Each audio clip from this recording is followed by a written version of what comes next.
Hello, everyone. Welcome to Forge the Narrative. My name is Paul, your host, Bella Bell All Souls Podcast. I'm joined by Adam Camilleri G'day. and Tanya Gates. Hey, everybody.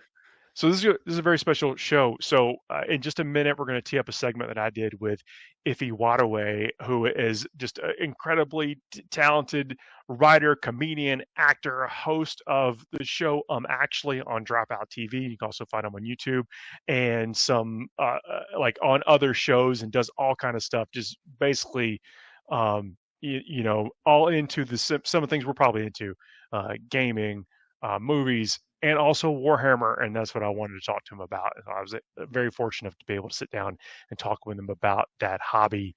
And I'd like to just go and tee it up if we can, and then we'll come back and jump in and talk about the list that I'm taking to the ATC. I don't want to spoil anything for anybody else on my team, but there's like one model I really want to highlight that's in like every single Space Marine list that is probably worth doing a little bit of education about. But anyway, let's go talk to Ify, and then we'll come back and do the rest of the show. See you in a minute, everybody. FTN is brought to you by Discount Games Inc. Please visit them at www.discountgamesinc.com. And don't forget to ask Jay about ways to save even more on your hobby projects. Hello and welcome everyone to a very special spotlight segment here on FTN. I'm joined by Ify Nwadiwe. Ify, welcome to the show. Hello, thank you for having me. You know, it's a good time. Ify, so people may know you from stage and screen, but most notably right now you are the host of Actually, which people can find on YouTube and on the Dropout app. And then, you know, on numerous other shows and activities. I hope we get to talk about some of that stuff. Mm-hmm. Yeah. Oh, yeah. Look, I'd love to chat about it. Anything you want to speak on? Look, I'm here. Love chatting nerdy stuff with friends. Well, this is a Warhammer show, and Warhammer, and so you do a lot of things. Magic seems to be big in anime, video games, tabletop games, all kind of stuff. But I've heard you just like speak about Warhammer casually around like what I don't know to be other Warhammer people. And I think that's almost like a prophet of the Wa type situation. And I wanted to get you on and talk about that. About, you know, what got you into Warhammer? You know, is it something that seems to be important to you? You know, what do you play? What do you like? Oh, man. Where do we start? Oh, look, I am like deep in it, but you know, that's the fun thing about being into Warhammer, and also just doing 1,000,001 things, because you're just so busy that your pile of shame keeps getting bigger and bigger. So I started with pile of potential. Yes, yeah, you know what? Yeah, I like that. I'm changing it. Pile of potential. I feel like the start was 40K. I always was interested in the aesthetic. I wasn't able to play Dawn of War just because I didn't have a PC when it first came out, but I was always interested in it, you know. And I'd say officially I started on 40K when I bought like the beginnings of what would become my Black Templars and that army. But then my buddy, who I think did the final nail in the coffin suck in, Jeremy Lambert, dope author. He's actually written in a few of the Black Library stuff, but he's a real big Age of Sigmar guy. He grew up playing Old World or just Warhammer at the time, and then it, you know, got turned into Age of Sigmar. He's into the fantasy stuff, and he got into it by way of Lord of the Rings, and they had the Lord of the Rings, you know, mini. So it kind of went deep, and so I kind of told him, you know, I was into it. I wanted to play, but like, you know, the painting and all that, it seemed like it was kind of overwhelming me. And he was like, "Hey, just come." At the time, he was living in Idlewild, which is kind of like in the like Inland Empire area, up in the mountains, pretty secluded. And he was like, "Hey, just like come spend a weekend with me sometime, and we'll just get into stuff." And I came over for a weekend. He had all the paint set up. He had like my own paint. He was like, "Come on!" Like he basically did like a homebrew demo. He's like, just rolled out the red carpet. You know, like yeah. the chocolates led you right in there. It's like, oh yeah. And as soon as I like, you know, sat down with him and just had one painting session done, it was over from there. And I started with the Stormcast there, and then Old World came out. Got the Bretonian Knights. That's actually how I played in my first grand what is it? The big the tournaments. I was going to call A it grand tournament. Yeah. Yeah, GT Grand Tournament. Mostly because there wasn't a painting requirement because it just came out, and I learned the importance of having any type of magic in Old World. I just went up against just magic user with no way to dispel it, and I didn't even know about the hoping for the best dispel roll that you can do on top of that. And, oh man, did you, like the flank charges and rear charges? That's like joy that when you successfully land those, and so much sadness when it happens to you. Oh yeah, you're like, oh no, I made a mistake. Yeah, but it is really, it's super awesome. It was like dope to kind of see it come, because at the time it was just me and Jeremy doing little runs at his house, and so seeing like the tournament setting got me excited. And so then I switched up. I got some Chaos Warriors, but then I also went and bought like multiple kill teams. And I even had a friend hooked it up with like a Leviathan kind of box of the kind of seafaring Warhammer stuff. So I just have so many things to build and paint. It just keeps adding up, but it's been so fun. Like everything's in like reaching distance. Like I just reached over to the side, and that's where I have my High Marshal Helbret. So yeah, we're nonstop. We're just going for it. Do you normally like lean towards those like knightly stuff, heavily armored? Like, what's the aesthetic? I guess what about it is got you hooked on those different factions? Yeah, I just love a big chunky piece of armor. I've always loved it. It's the one thing that got me wanting to play World of Warcraft, which essentially was Warhammer, because I just saw those big pauldrons on the armor, and so I was like, well, I'm rolling warrior and I need to get a big pauldron because that's what I'm all about. So yeah, it really is just the armor aesthetic. And then as I got into reading about it, I went to Catholic school growing up, so I was just well in my place in that pipeline to get super like sucked into Warhammer. Oh, and I guess Black Templar specifically with a lot of the way they roll, and I do like it. They're just like consummate rule breakers and followers at the same time. Yes, exactly. Just making their own rules to follow and following it strictly. The other rules don't matter. It's seemingly good. And what time period was this? Like, when was this? Like, how long have you? I know you outlined a journey, but like, when did that journey start? Oh man, it hasn't been too long. I think it was about like 2 or 3 years ago that I was kind of sat down and made to paint. And so like I just went all in since then.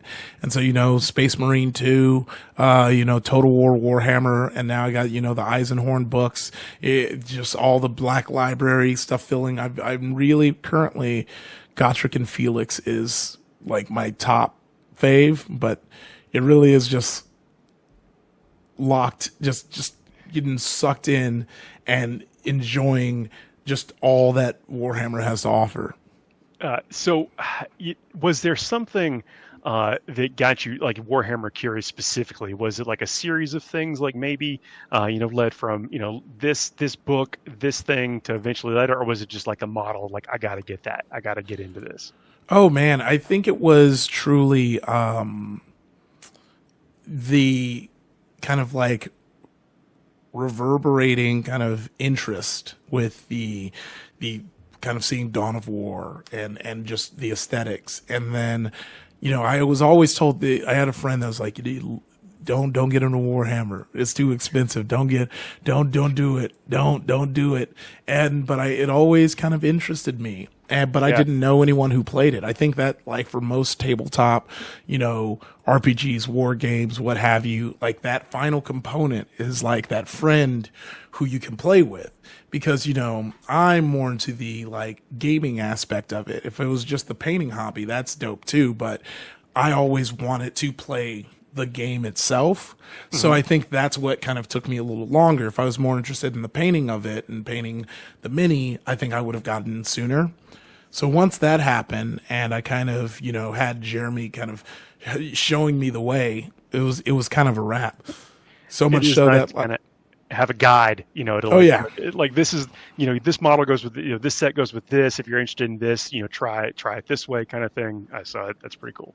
yeah, oh yeah, it was great. I think I got super into it in the year, and then by the next year I went to Warhammer World and got to see all that and get charged up, and that just kept it going. So it's a fun thing that I kind of have as this kind of carrot on a stick when I have all these writing deadlines and shows to do, is like, if I get everything done, if everything makes it happen, then I can just sit down and have a weekend of painting. So that's what I'm hoping for. My next question is how you balance it all. Like, how do you, like, part of your, like, I guess part of your job is like consuming all these other things that work their way into, you know, some of the things that you do. How do you balance that, you know, with the professional aspect of it, and then also the hobby side of it of just, you know, chilling and living it? Yeah. Oh man. I think it's just the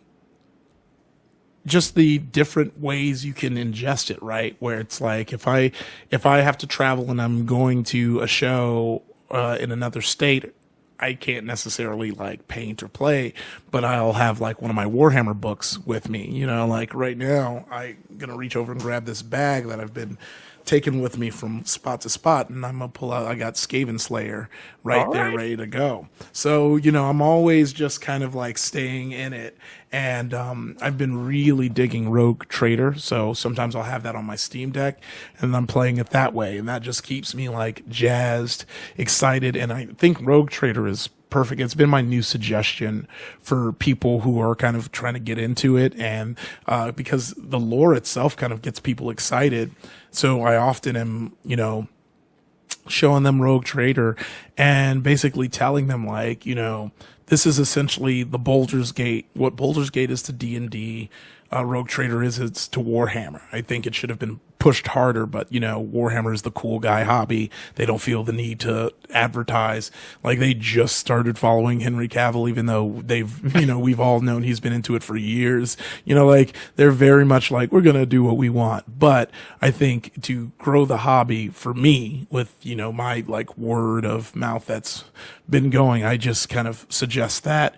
And I think that is a perfect kind of just taste of everything, especially in the way that you are meeting people from all these different factions, so that you're learning, you know, the faves, and you might be interested, and then you can give them a book, or you can kind of show them like, oh, you really like the Space Wolves character, you really like the, you know, Adeptus Sororitas, well, check these models out.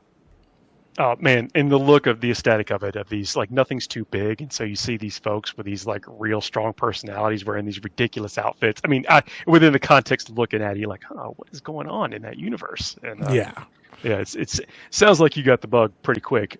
And, oh yeah, and pretty strong.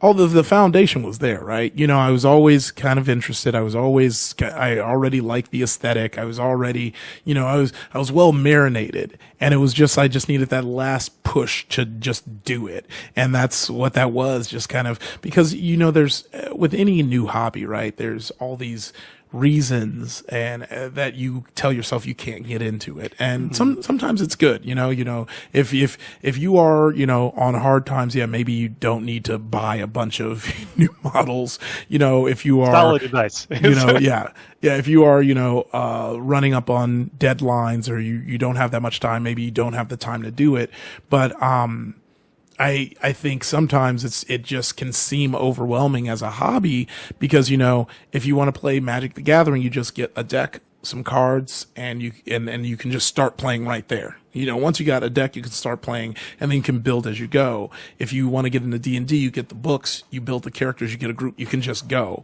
And Warhammer, it's like, you get the army, you build the army, you paint the army, then you play. Like, there's a couple more steps in there.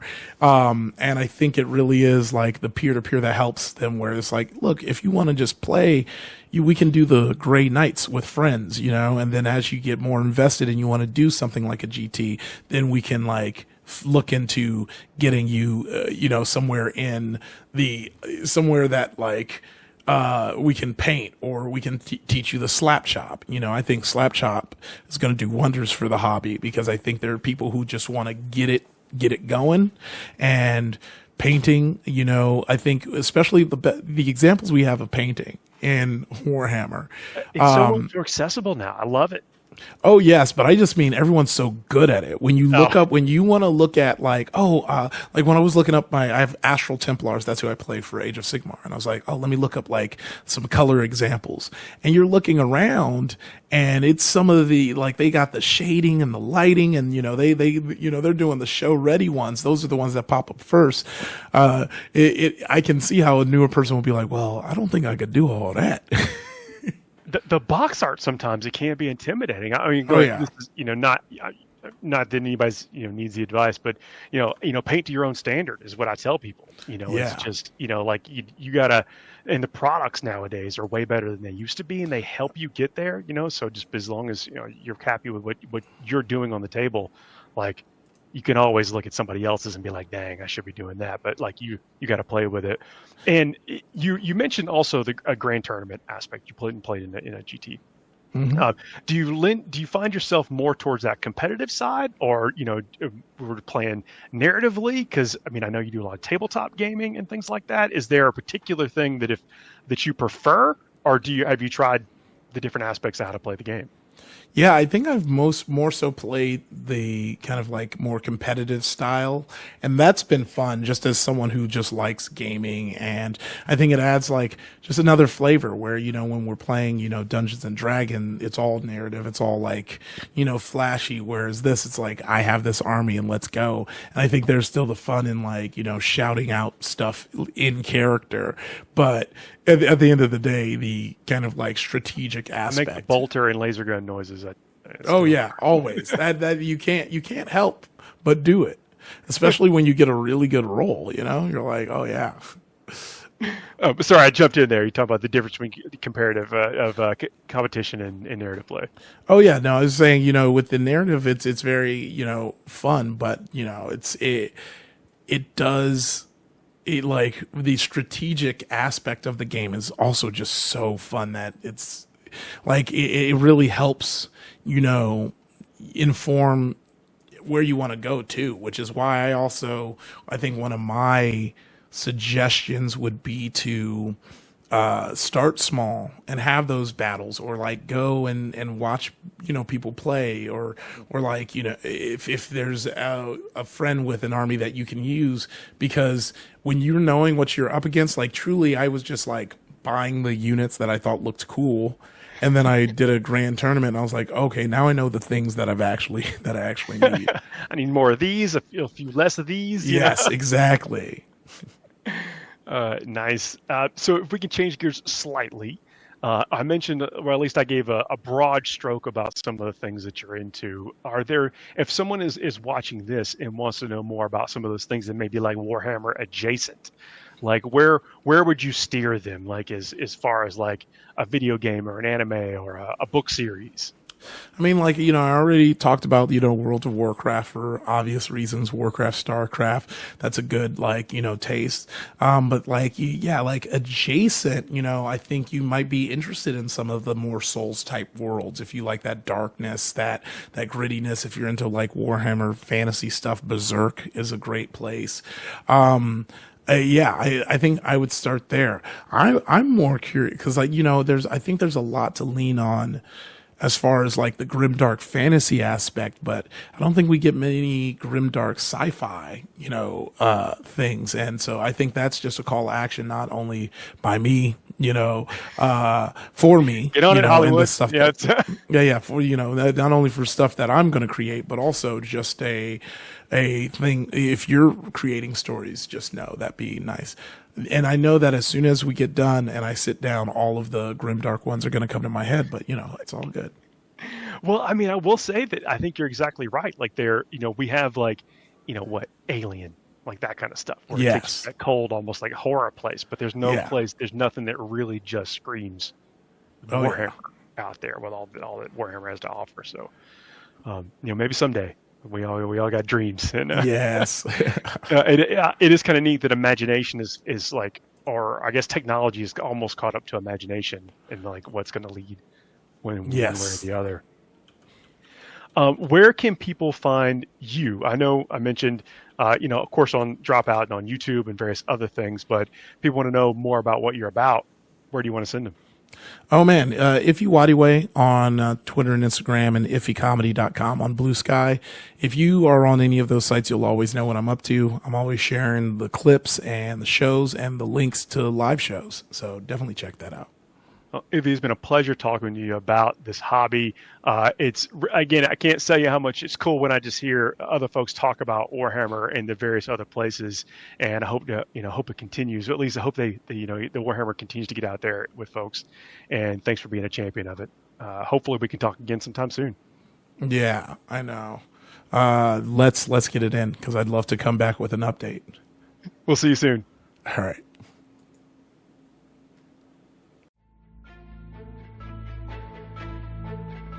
You're listening to Forge the Narrative.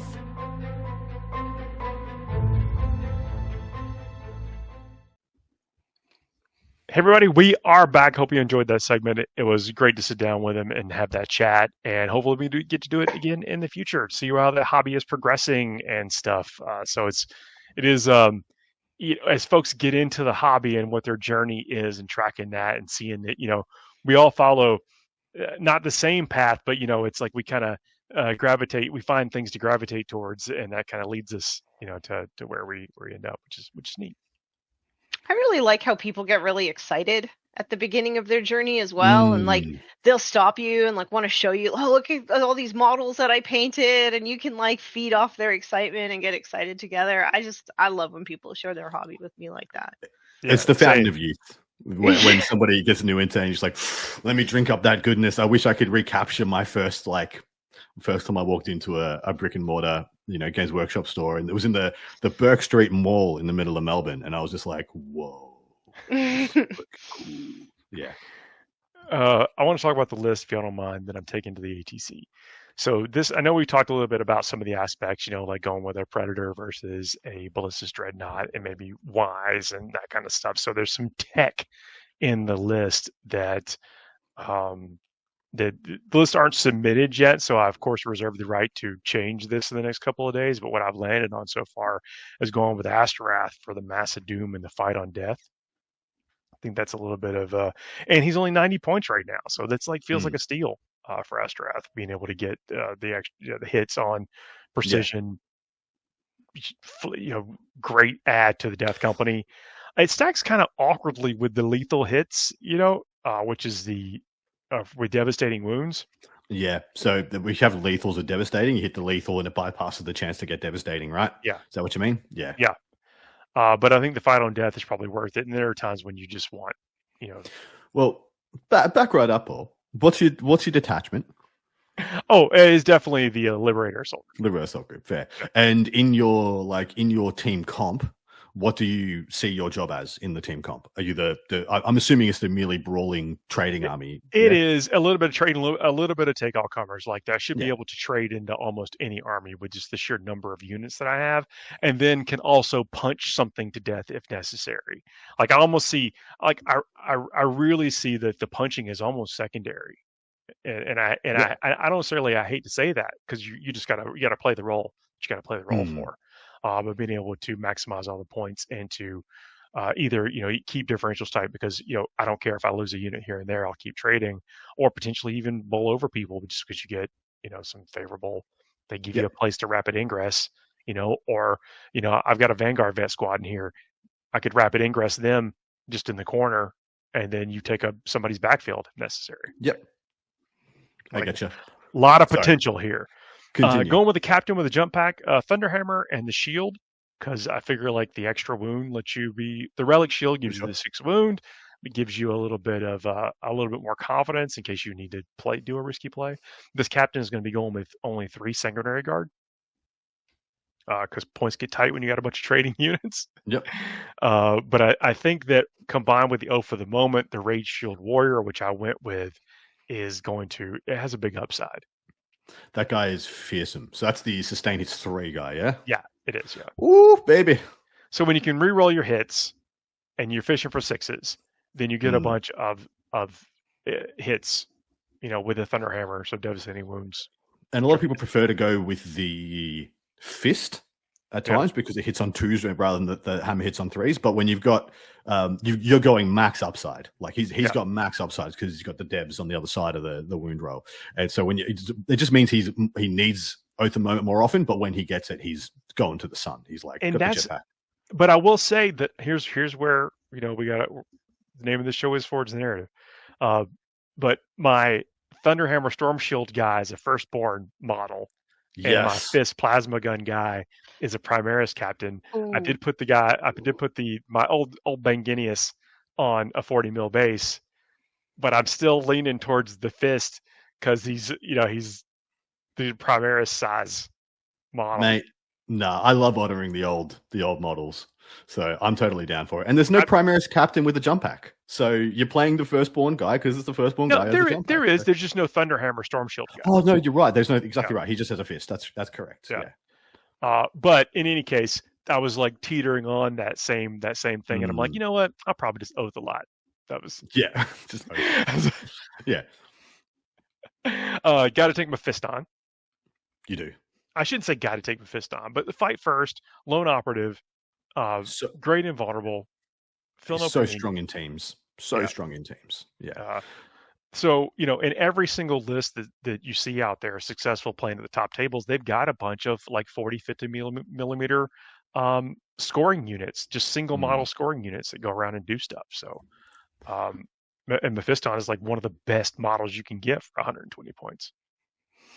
Well, he's in my opinion, he's the most durable, like, lone up in the game that isn't like a monster or a vehicle. He straight up is. He's got 1 pip above average toughness. He's got the 4-up feel no pain, which is I'm just gonna swear bullshit. Plus he's got load pickle, though. That's what we say, right? He's one of if not the most durable lone ops you can get for that size base.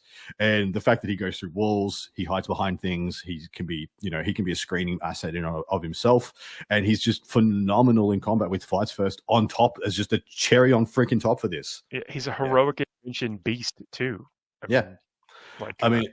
I mean, are you going to tell me you're taking the Sanguinor also? Because then I think it's a little bit OTT. So I'm not taking something had to give, and the Sanguinor came out, and I'll tell you why the Sanguinor came out. I mean, look, I'm happy. This is a debate, not a dissertation. But so in certain games where if I happen to be playing into someone who's not an assault army, I feel like some of the value of the Sanguinor is a little 100%. Bit blunted. Yeah, and so that's why he eventually came out. If they're not charging you, if they're not trying to be aggressive to you or countercharge you when you get aggressive, the Sanguinor has no role, and so he only really functions in the melee matchups. And in a team's environment, you might end up playing 5 shooting armies. That's why he came out. Although I love him, and in many iterations of the list before this, he was in. I've got a perspective on him and Mephiston. I don't think they necessarily function in the same list, because once you take them both, you're 250 points to take them both. That's about right. Yeah, and you're like, oh, that's a lot. I could just get another unit.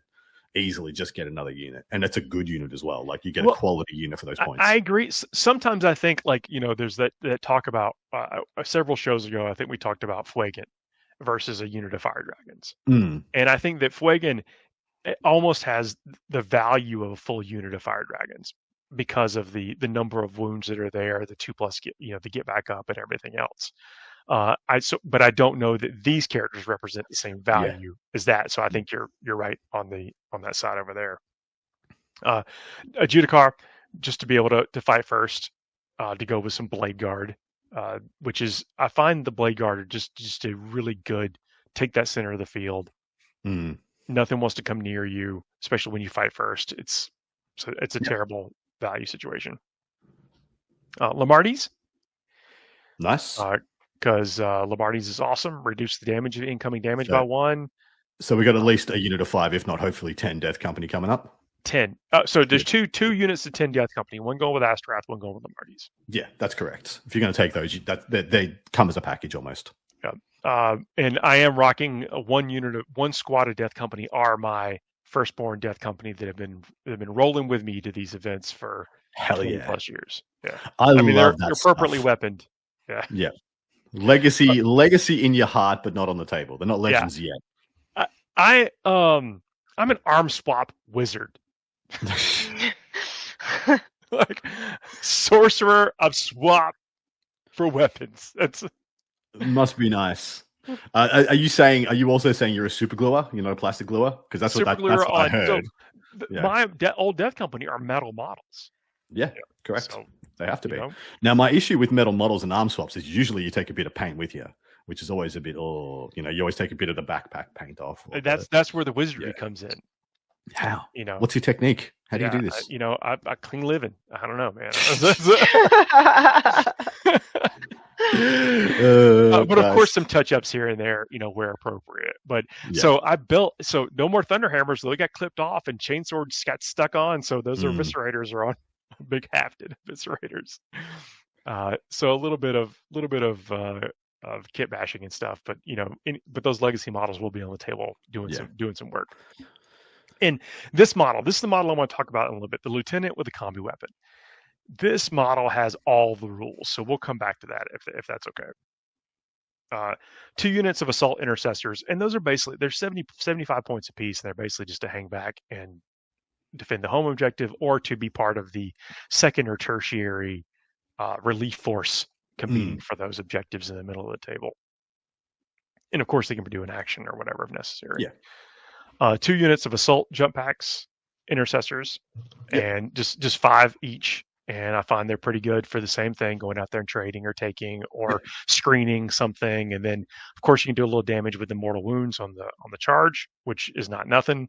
That with some grenades, they kind of punch above their weight. Absolutely. Blade guards, which we talked about. 2 units of Death Company with all the various weapons: 3 power fists, 2 plasma pistols, 2 inferno pistols, 2 eviscerators, and then a bunch of chainswords. It's just a ton of quality attacks. The Predator Annihilator, which, funnily enough, I couldn't find my last cannon turret bits. So Demios pattern Predator to the rescue. What is old is new again. With a fresh coat of red paint on there.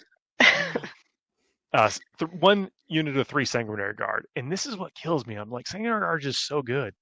Why don't I have more Sanguinary Guard in here? They cost a lot.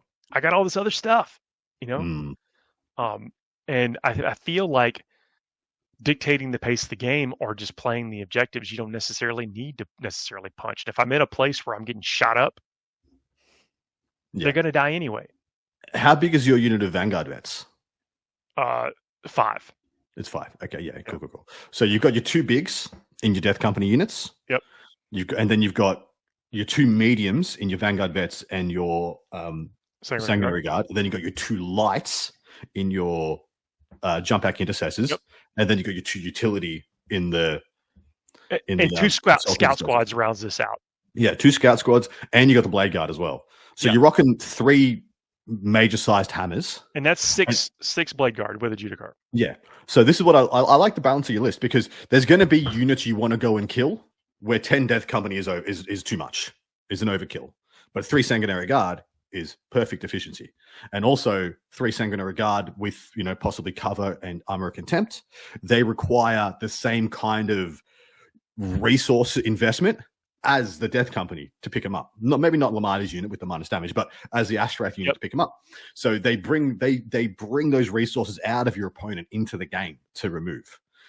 Because the Sanguinary Guard, of course, the extra wound, the 2 up, 4 up, rather than the captains 3 up, with them up. too. Yeah. I like that. And look, in some games, you might want to just chuck the captain with the Vanguard vets or with the assault intercessors, and make those units like hit up, because there's going to be matchups. Let's say you play against Eldar. The Sangard do not need any additional assistance versus any unit in the Eldar army. They do. That's a good point whatsoever. Whereas if you chuck the captain in with the jump back intercessors, all of a sudden that's a world-ending unit to any unit it touches as well. So I like that duality there, because if you had 6 Sangard, they have to have their captain with them. Sure. They have to get the maximum amount of their buffs on their data sheet. So I like that, because you got 3, you got that ability to just leave them by themselves if you want. They're just good enough. I love the balance of your list. Like, I really like it. And you got a bunch of different units. And you got like 6 utility units technically. The jump back intercessors, the 2 assault intercessor units, 2 scout squads. So if you're playing against like a brutal shooting army, you can just be like, well, I'm just going to play with my funny buggers, and here's my little 5-mans that aren't really worth much. I'm just going to get a bunch of points and wait for you to have to do something, and then all in. Yeah. That's how it's kind of played out so far, and I've loved that Vanguard tight unit to be able to jump in there, and the command points get a little thirsty sometimes, unless I'm not having to go out there and fight. If I can play utility, like I feel like I have command points for days and get to do all kind of stuff. So that's the thing, right? Like any one of your units, apart from the Death Company, is just 1 CP away from getting the job done, whatever that job is. Death Company should do any job you set them up for, as long as they make the charge. They're good. But like the 5 Vanguard vets just give them Lance. They've already got lethals on the charge, but you just give them Lance, and they go over the top and get it. They can threaten rhinos and things like that. The jump back intercessors for the same thing. You can give them Lance and lethals, and all of a sudden the power fist in there, or even the assault intercessors. Fighting something on an objective, Lance and lethal on them with the 40 rolls to wound is absolutely superstar stellar with the amount of attacks that they've got. So yeah, but everything would like a CP to guarantee they're doing the job. And that's the thing with Liberator Assault Group. And there's no, apart from a captain giving you a refund, there's no Calgar or Azrael you can take that's just going to give you the one extra CP. A lot of the Liberator stratagems are 1. So the captain still, it's just kind of, what's he doing? Yeah. But I mean, he's punching things with sustain his 3. That's what he's doing. But we'll see. But the model I want to talk about, this is the lieutenant with combi weapon. And I know we've kind of discussed he's been in a lot of lists and watch out for this model, but a lot of stuff. But let's talk about has all the rules. Infiltrate, feel no pain 5+, lone operative, stealth. Model 70 points, by the way, and I'm not done. No, it's 2 more. So course benefits from Oath of the Moment. Priority objective identified. This is the thing that I think helps ramp up. You could take this model just for this ability. I think, and lone. If it had a lone op in this ability, you'd still take it. I think. So, priority objective identified. At the start of the first battle round, if your army includes 1 or more models with this ability, you can select 1 objective marker on the battlefield. Until the end of the battle, while 1 or more models with this ability are on the battlefield, each time a friendly Adeptus Astartes model makes an attack that targets an enemy unit that is within range of that objective markers, reroll a wound roll of 1. It's amazing. Yeah. Guess what? Guess what objective is in pretty much every game? Yeah. The one right there in the middle. Yeah. The middle one. Guess who is usually the person who wins the game? The one who controls the middle one. So it's perfect. Yeah. I mean, and one more rule to by the way, feel no pain 5+. Just because. Yeah. Oh, and wait, there's more. There's one more. Yeah. Evade and survive. Once per turn, when an enemy unit ends a normal advance or fallback move within 9 inches of this unit, if this unit is not within the engagement range of 1 or more enemy units, it can make a normal move. Let's all just be happy this guy does no damage, because he has everything else. Everything else. Well, he does have anti-infantry and sustain hits 1 on the paired combat blades. Yeah. Access to grenade stratagem? I believe he does, yeah. Has to, right? I believe he does. Yeah. Keyword grenades. He's like, what if we just gave a guy everything, but we didn't give him a fist? Yeah. It's all he's missing. It's all he's missing is a power fist equivalent, and this guy he's already ubiquitous auto take. Sorry, Tanya? Well, I was going to say, he doesn't have the smoke keyword, but then I was like, wait, he's got stealth anyway. He's got stealth. I thought that too. I was like, well, what can't this guy do? Yeah. The combi weapon, like all combi weapons, has devastating wounds. Again, so it's like, how many pages of the rule book do you have to know to? This guy has every rule, and just play this guy. That's the reason he's an auto take. He's very likely the best utility unit in the game. Like straight up, just full stop. And he's definitely the best utility character in the game. undeniably, but it might not be the best utility unit because there are some very strong contenders out there. But yeah, his auto take, man, he gets all your secondary work done. He starts up the field. He's hard to remove with either via combat because of the reactive move that if someone walks up to try and line up a charge, you just bunk out. He's plus stealth, plus loan up, plus feel no pain, armor contempt availability. Can throw a grenade for you. He's not going to kill himself out of a wet paper bag compared to other things in the game, but he'll pinch hit a couple of mortals here and there with the combi weapon, which is nice. I've regularly seen him do, 5 mortal wounds because you throw a grenade, shoot the combi, and you've done two mortal wounds with the combi and, a 3 with the grenade. And that's enough to get you over the line and killing a Canis Rex and things like that. If you just get lucky, roll a 6 on the combi. And so, yeah, he's just so perfect. You just don't not take that guy. If you have the model, you take the model.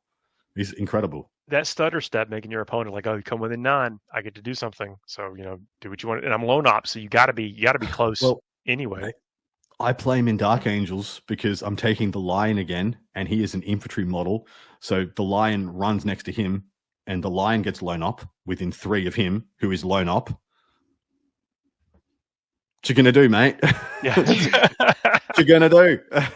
Yeah, coming close to those swipes with a sword. Yeah, that's the kind of silliness. Well, and the lines are freaking fight first heroic intervention, same as a duty, but 5 duties in a trench coat for cutting Lehman and Russ in half. And so he just opens up so many plays. He's a playbook creator. I've liked being able. So the scouts, having them up there, and then him up there also. You've got all that play. Scouts can come back even if he's hanging out of position if they come up close, because you're typically in a building, some cover, so they've got to try to, if they want to engage him, they've got to come kind of close, so it gives you some time to gives you the ability to scoot out, reposition. I'm trying to think of other comparable units that do kind of everything. I think Gaunt's Ghosts is a similar comparison. They have stealth, they have lone up, they have a bundle 7 of dudes, but yeah, 7 dudes. Yeah, they still don't do any damage somehow. The 7 guys, and I play them frequently, and they do nothing. Sometimes the sniper rifle will murk a small character, and you're like, they jump often on the table, which is something that he doesn't do. But then he has a reactive move, which they don't. They give orders. They give orders, which is similar, an equivalent ability to his re-rolls against this objective. So they're giving an overall army buff. So, but then he costs how many points? 70 for the loan up, and I think they're 110 now. Yeah. So they're they're a lot more expensive. Still worth it.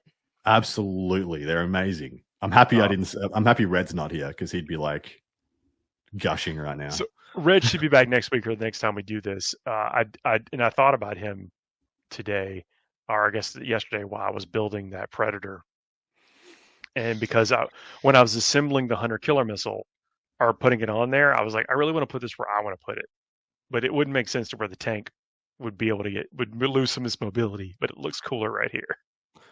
Where is it? I put it on the turret, where it's supposed to go, but I kind of wanted to put it where you would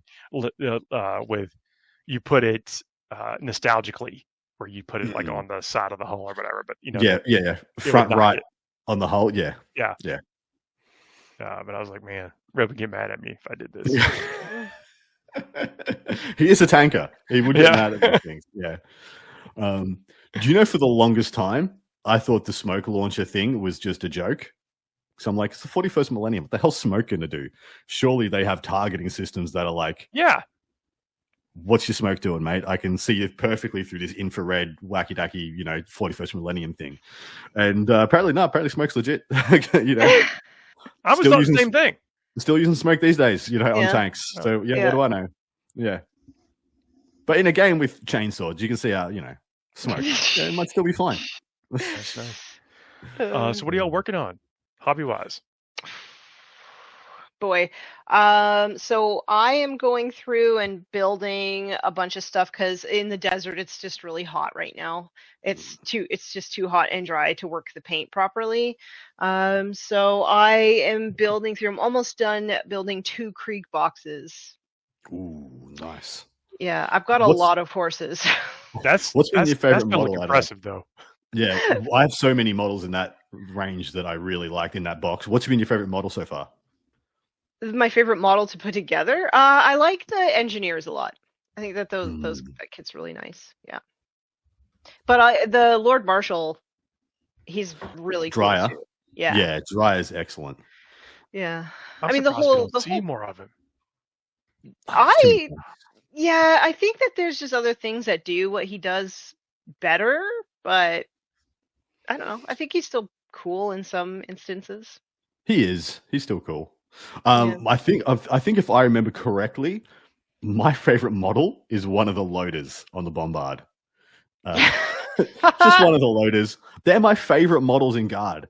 Like one of my So one of my because they're my favorite models in Guard, I like to diorama up those dudes. Like my Stormlord Baneblade has like 5 crew inside the crew compartment out the back, manning the heavy stubbers, and one guy's just like reading a magazine, just sitting in the back, just like just reading. He's like, he's on break. Leave him alone. He's on break. Putting models you have to paint on a model you have to paint. Oof. Yeah. It was a different time. I had a lot more life to use, right? I had a lot more time that I could fill with unnecessary things. Yeah, I think I'm finally going to paint my Storm Sword. It's been sitting on my shelf just like winking at me, so I think it's time. What's game? Yeah. Pardon? What's game? So how I'm gonna do it in like probably my Krieg colors. So it'll be like a burgundy with ochre yellow and like a jungly kind of really dark green. Nice. Yeah. Love it. Love it. Nothing. So the feeling of a completed Baneblade chassis is one of the most satisfying painting experiences I have had, because I have painted all the studs and rivets, and I remember like the neck cramp I had when I lost time. Just the claw. I love it when you lose time though. It's like my zen moment painting each and every little rivet. Like I finished my second Rogel Dorn last week, and I always leave the rivets to the end because it's my favorite to just like turn the brain off, not think about anything, just listen to music and just go.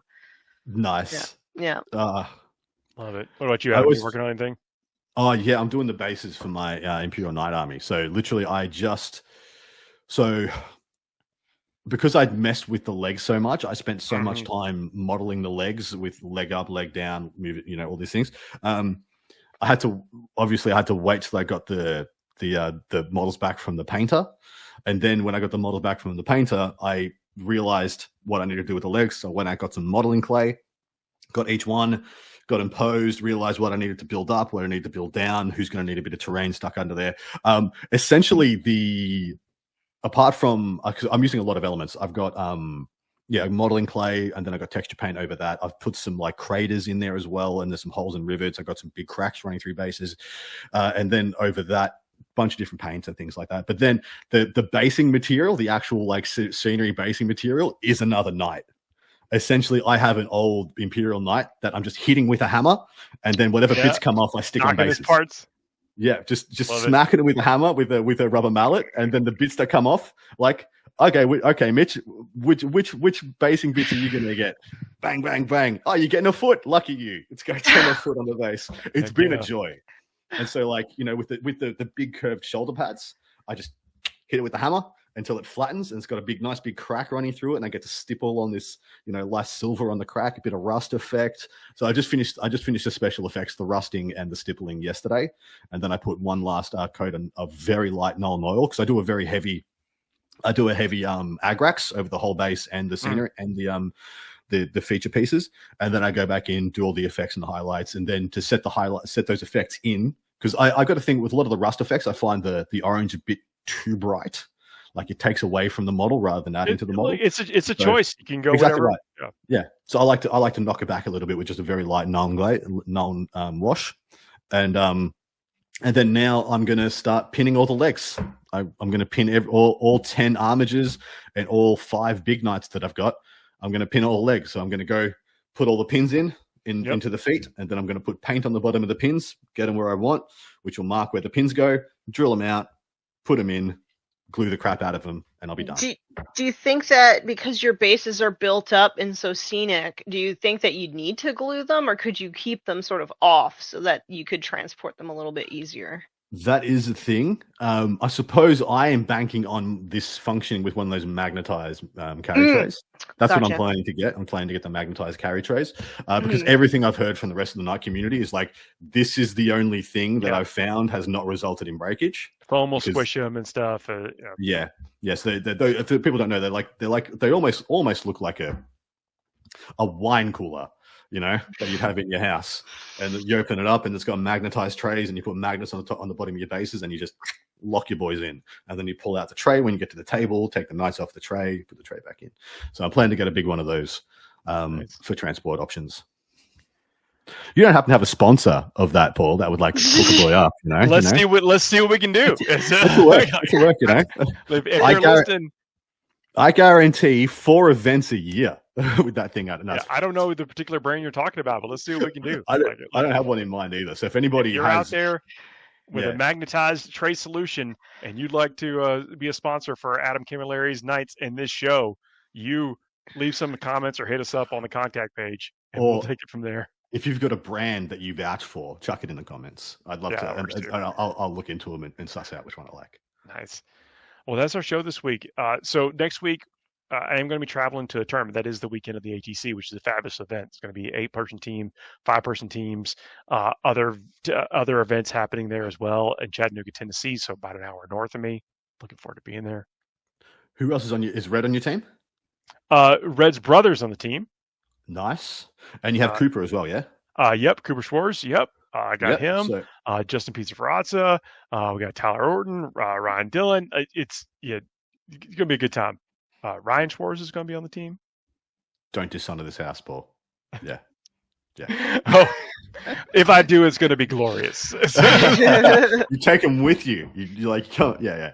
Nah, you guys will do fantastic. That's a very solid team. No, Carter Leach, Justin Pizzaferrazza.